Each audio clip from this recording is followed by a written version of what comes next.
everybody. Right, you might remember a little while ago I did a video on my bug out kit, and I think in the last video I showed you this, my rifle. Now I did say what I want to do is re-camouflage this, so in this video that's what we're going to do. Now I have acquired some, I think it's like foxtan brown or something. Should actually, this is just a sample of it. I was just checking it did stick to it. It seems to be holding up well. So what I'm going to do is take everything off of this, including the sight. I'm not going to camouflage up the scope because this has ghillie.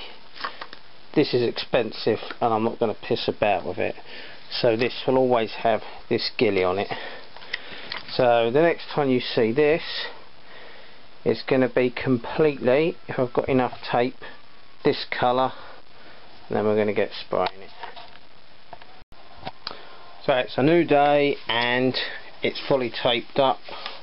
I managed to get enough on there. I did just have enough. A lot of it is actually sticking plaster for like cuts and stuff on this bit, but we're going to paint over it anyway, so it doesn't matter.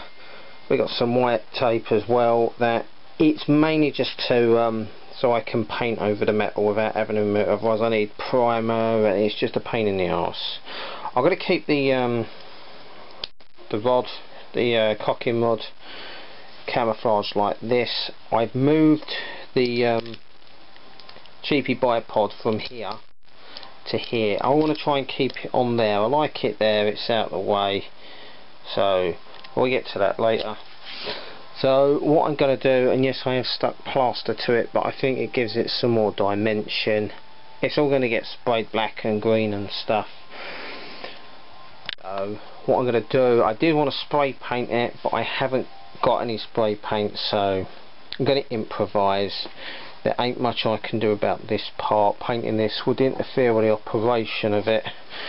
I've also put some on the trigger just to, it's a bit more grippy actually, I like it. But once I've painted it, then I'm going to put all the like the sling loop back on, the trigger guard, everything. I have made some stencils and things that I'm going to stick over it, and then we're going to like dab black paint over. I want to try and give it like a reptile style pattern underneath, but I'm going to see how it goes. It's, yeah, I just want it a bit better than what it was without bits hanging off of it all over the place. Okay, so what I'm using is from the pound shop, just some matte black paint and a sponge. Can get messy, so I'd advise do it outdoors.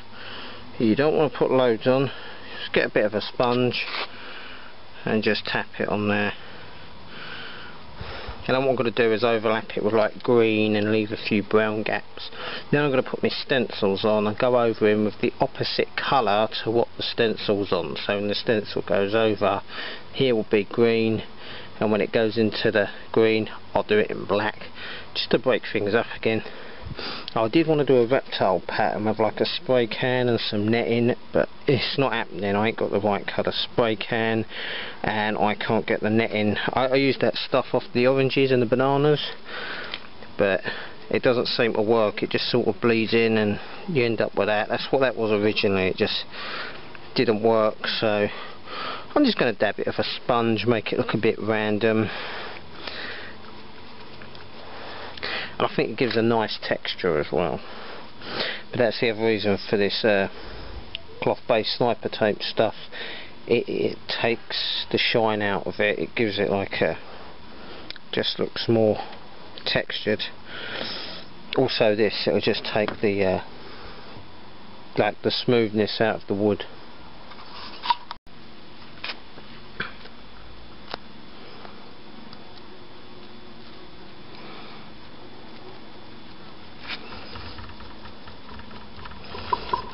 Just get all of the little area you've done. Just get all of the bit you're just going, and don't worry about it splashing over it. You want it to look rough. Camouflage ain't supposed to be all neat and nice lines, otherwise it's man-made. That's why it's meant to be random. That's why it's got names like DPM, Disruptive Patterned Material, which I think is the best camo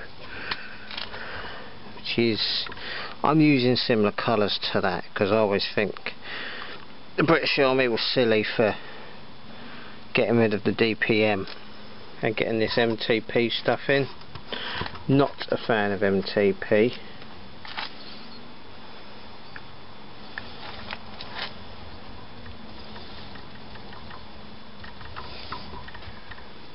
See what I'm doing is just to cover, just so it all sticks and blends in a bit more. It's got nothing to do with looking pretty. Don't try and be all nice and neat about it, just go mad. You're going to get paint on you.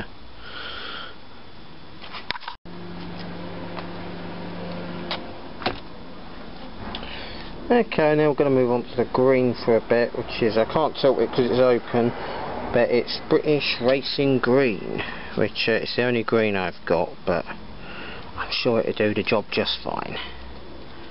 Oh yeah, that's going to dry nice and dark.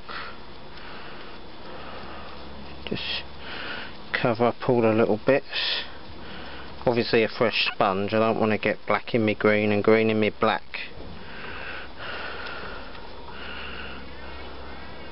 Obviously you notice I've put it on one of these disabled bath things that we had lurking in the garden.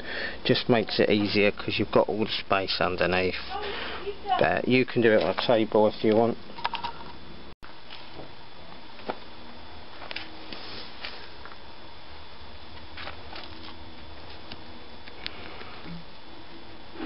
Just take off the excess and just slap it on. I'm not too sure about leaving a bit of brown. I'm undecided. I'll leave a little bit, and if I don't like it I'll cover it up. But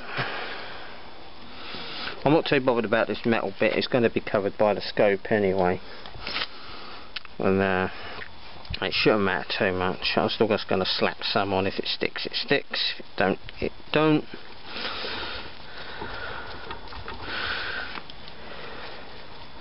So yeah, I'll leave a little bit of brown on it. See how it goes. I'll just touch it up. Just take the edge off it. It's hard to film with this because I've got it all over my hands. I don't want to get it all over the camera. I've just had to clean the camera off.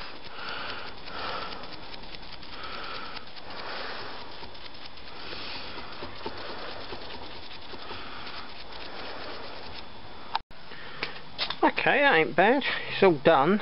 Well, it's the black and the green bit done anyway. It's just drying. It's a little bit tacky. But, yeah, I think it's come out quite nice. So it looks a bit shiny in places, but that is because it's still tacky. I didn't use gloss. It is gloss, but it's matte gloss. It's not got that glossy finish. Got under here. What I want to do now, I did put some brown on here, as you can see. I've got to put some brown on here with the stencil just to try out how it looks. It just breaks up the black and the green. That's what I want to try and do. And as you can see, the silver bit did get green. I'm going to keep it like that. I'm just seeing, but it does scratch off that. So it probably won't stay, but I'm just going to leave it there, see how it goes. Okay, so I've got my templates. I cut these out of a bit of paper at the moment. The wind is messing me around. What I'm going to do is, I've got some brown stuff. It's actually wood dye, wood stain. I'm just going to sort of dab it roughly around here and create some sort of hollow brown just to break up these green parts. Templates have had some success. Just peel them away and then just do in the middle. They don't come out exactly how I look, but they have a good effect. So what I've been doing with my wood stain, yeah, I know, wood stain, just get it, dab it off, and just sort of dab around the edges with a brush, like so. Ain't got to be neat. This is camouflage.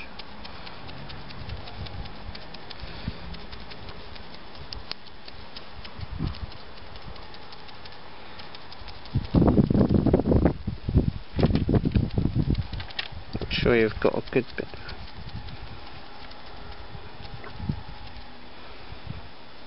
I'll just do it on one side and then the other. I'll just turn it over and I'll peg them off.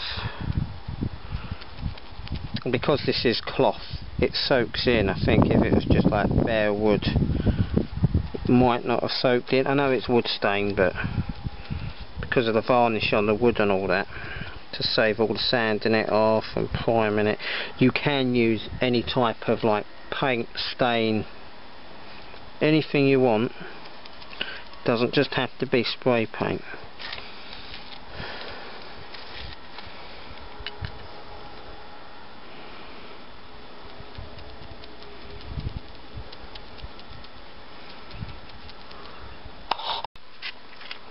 Just let it dry a bit, not completely, don't matter. You can see your outline. Now you could leave it like that, but what I've been doing, I might do a few like that. I've just been filling it in a bit randomly, even leaving some of the black, just covering up a bit of the green, just letting it soak in. And I think it's giving it a nice effect. Obviously all this will sink in and the bubbles will disappear, but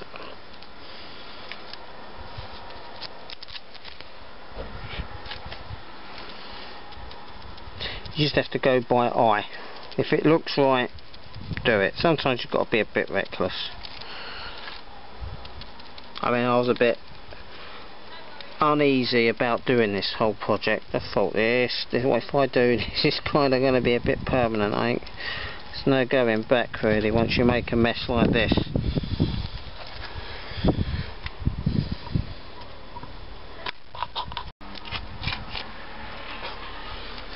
So don't use a rifle, which is the best of the best of the best. This is just a shitty Chinese air rifle. It's very easy, very simple, but it's very powerful, and that's all you want. You just want to take down small prey with it, or even if you just want to camouflage up your target rifle. But if you've got the money to risk a very good rifle, then you do it. But I just do it on cheap ones. The expensive ones just stay as they are with me.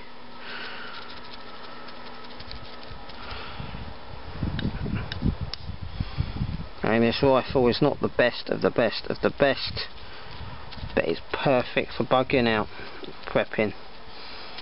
It's simple to fix, but it's quite heavy though to carry.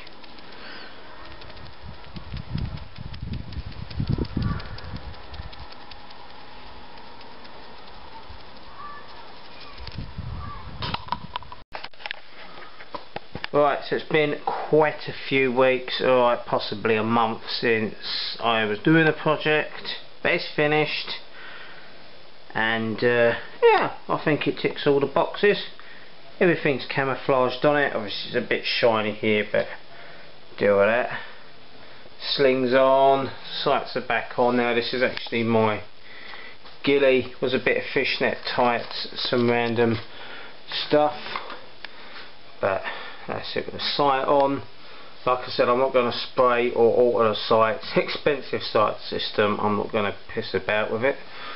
Now, I did think this stuff would scratch off. It does a little bit, but I'm going to keep that. It just takes that bright silver shimmer out of the whole thing. Which, that's its weak spot right there. You can camouflage it all, but the paint will eventually just scratch off. Just keep reapplying something. We've got the Velcro with the touchpad back on, so we've got the light laser, so we've got to put the batteries in there, that bit, and yeah, I think that'll do for bugging out. That's all you need. Wicked. So yeah, lost a bit of footage. I don't know where it's gone, but this is where we're up to now. So thanks for watching. See you in the next one. Ammo out.